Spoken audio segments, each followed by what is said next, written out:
Pronti via, il primo pallone della Torres, lo gioca a Monti, la palla è larga per Sau. Capitano Tola lascia. Il calcio di punizione quando siamo al 10° minuto. Ancora Torres con Grassino che si affida a Mannoni, la palla va dentro per Sau. Ancora un'ottima uscita di Bettineschi.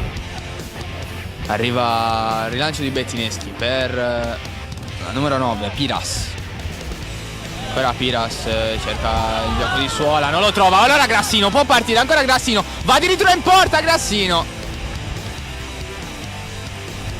Sull'out di destra per l'Oristano, Mattana dentro un pallone per Minella. Occhio al tiro della numero 23, Pieri. Parte Rizzoli, ottimo il cross, cerca Grassino, la palla rimane lì, ancora Grassino. Arriva Mannoni. Ancora Mannoni. Cerca un lungo lancio per Grassino. Ottimo il lancio di Mannoni. Grassino controlla, Grassino in aria, Grassino destro.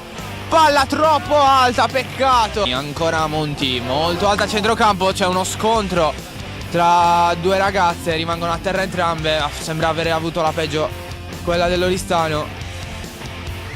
Attenzione, arrivano i rispettivi staff medici ovviamente. Nuovamente in diretta, sta lasciando il campo l'ambulanza con a bordo la ragazza della Torres. Razzoli mette dentro col destro, non è il suo piede. Occhio però a Senes che non trova la girata di sinistro.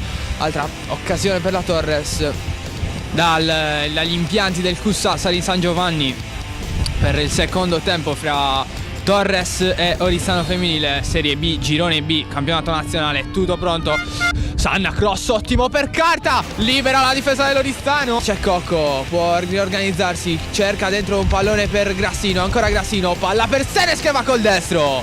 Non trova la porta però. Ancora Senes, si affida al sinistro di Carta, occhio a Razzoli. Razzoli col sinistro. Palla troppo telefonata e fra le mani di Bettineschi senza problemi.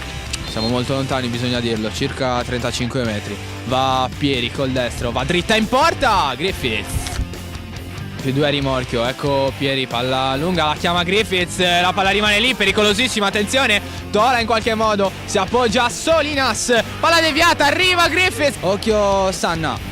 Sanna col tacco indietro per la Di Marino, cross molto lungo, Carta non arriva, un peccato. Allora Cocco, addirittura il cross per Grassino, tutta sola, palo, ma c'è bandierina alzata. C'è la bandierina alzata da parte del secondo assistente. Trova l'arrivo di Sanna della Torres con Grassino che entra in area, Grassino, fino in fondo Grassino, mette per Forris, palo e poi la palla è entrata,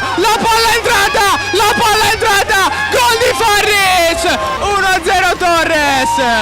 1-0 Torres con Farris al primo dei 3 minuti di recupero, trova il vantaggio la Torres. Inquadriamo il saluto della Torres, rimanete incollati ai nostri teleschermi.